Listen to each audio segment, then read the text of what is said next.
G'day again, Mullen fans. Hope you're all doing really well. Well, might not be so much fans now. So we've had a special shareholder meeting, and we've had the preliminary result for Proposal 1 come out. I think that doesn't mean it's 100% in stone, but it looks like that Mullen managed to get the votes for the reverse stock split, which I guess is a lot of what the retail scene wasn't wanting. So it's another case of Mullen sucker punching the shareholders. So yeah, it's a bit of a blow, but I guess a lot of people were kind of expecting this. Now the stock is responding very negatively to this. There's been about a 20% drop or 21% drop as of the time I'm recording now, which obviously is only about 3 cents per share, but because the stock's sitting around 14, 15 cents, it is actually a decent drop for the stock value. I'm not totally surprised to see a bit of a sell-off at this level, and I'm looked at the shorts already, and the last hour has been a real pickup in their activity. So the shorts are back in feeding, having a feeding frenzy, and I imagine that there's a number of you who are dropping your stock right now, which is totally up to you. You got to do what's right for you guys. I don't know what I'm going to do. I'm just kind of I've written off this position fair bit already. It was only a small speculative position I had in Mullen Automotive, but I'll probably keep riding it out for a little bit anyway, just to see what happens. Now with the reverse stock split, we don't know exactly what the number's going to be, and I imagine it's going to occur on Wednesday, it might get announced Tuesday afternoon or Wednesday morning pre-market, and then as the trading starts on Wednesday, the reverse stock split is likely to be enacted, because that gives this company 20-day run up to get their compliance with the Nasdaq, as long as the stock price stays above $1. Now I've been speculating on here for a while that it's going to be a big reverse stock split. So the biggest that one they can do is a 1 for 100. Now the reason they would do that, I actually thought they should have done that the second reverse stock split. They only tried to scrape above the $1 mark, and that's kind of been their downfall, really, hasn't it? They didn't go. If they went harder, they take out the liquidity in the stock. Yes, you have more volatile price swings, but it probably gives a little bit more stability, because it takes away a bit more of that speculative trading patterns, particularly shorting and things like that.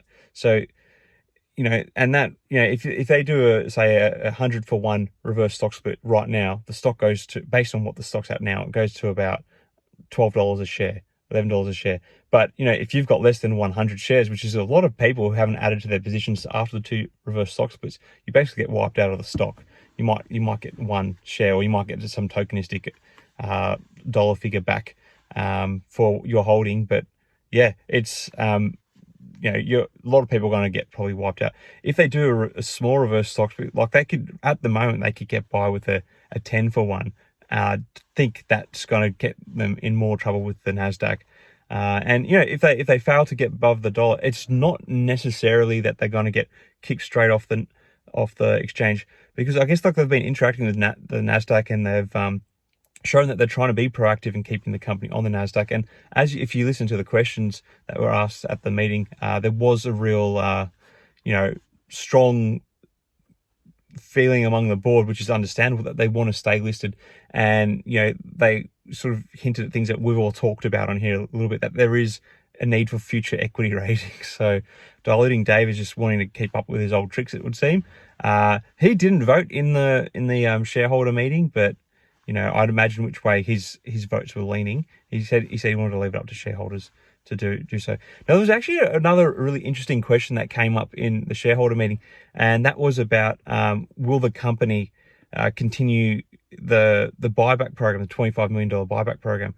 And there was a bit of an update on it. So basically, Dave didn't give the full figure, but he said somewhere between $2 and $7 million of the $25 million had been earmarked.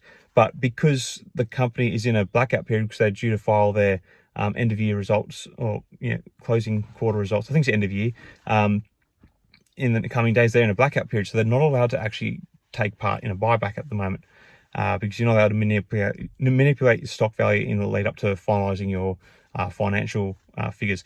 Anyway, so I've got pretty strong feelings about the buyback. I actually thought this never should have happened. people usually a stock responds positively to a buyback. The reason why Mullen didn't respond well to a buyback is because the $25 million they had earmarked wasn't from free cash flows. It had literally just come from money that they had sitting in the bank, which they would otherwise use for, manufacturing, production, marketing, things that grow the company. Now, like it's no secret that Mullen Automotive has been destroyed with, I guess, dilutive equity raisings in the past, often many of which had very unfavorable terms for shareholders through the different series of warrants and stuff that they had created. And that's been a big part of Mullen's downfall. Like, while they might be good on paper in terms of their asset value, they're, they have actually done some really poor funding deals in the past. And that these funding deals, we might even have another one next year with this sort of equity raise they want to do. Anyway, so these funding deals, people might have been, buying the stock for for a fraction of buying the new stocks for a fraction of what the trading price was at the time because of the nature of the warrants. And that's basically what happened. That's why it was so dilutive. And, the end result, while Mullen got the money in the bank, it really diluted shareholders harshly. Now, that money that was used to was so costly to the company to raise is now being used just to buy back stocks, and it's stupid. And they're buying back stocks for probably less than the company issued the new stocks for. So it's just like this double blow. They shouldn't be doing the I don't think they should be doing a stock buyback. Stock buybacks when you're a bit more mature and you've got stable cash flows and you're using it from free cash flows. You're not doing it from your equity that you've just raised to try and fund your growth.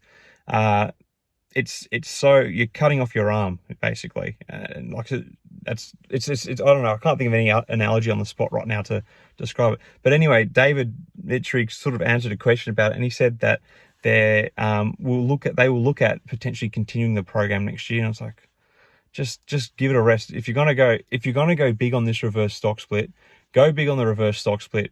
Abandon this buyback, because there's already earmarked that you're probably going to raise more money anyway. At least this way you won't need to raise as much money. And it's a real cluster F of management at the moment. Like, some of the decisions they've made are really bad. You can see why the stock's really been dragged down. Management decisions have been really poor. There's a bit of self-interest there for sure, and just textbook things you wouldn't do, and they've been doing it. It's stupid. So, obviously Mullen stockholders have been getting fed up over time, and many have abandoned the stock over time. But this circus kind of just keeps rolling on. Anyway, I'll leave it at that for this little video. I'll see if I might do another video later on if there's a bit more information comes out. Definitely keeping an eye out for any news about how big this reverse stock split is going to be. My guess, like I said, is going to be it's a big one. Anyway, share your thoughts on the whole shareholder meeting down below. Did you manage to get in? Did you? I know most of you probably voted no. Who managed to get their votes in? Just give me your feedback on it. I love hearing from you guys. Are you out of Mullen? Are you bailing? I wouldn't blame you. Are you going crazy? Going to buy more? Let me know in the comments below. Till next time, everyone. Have a great day. Cheers.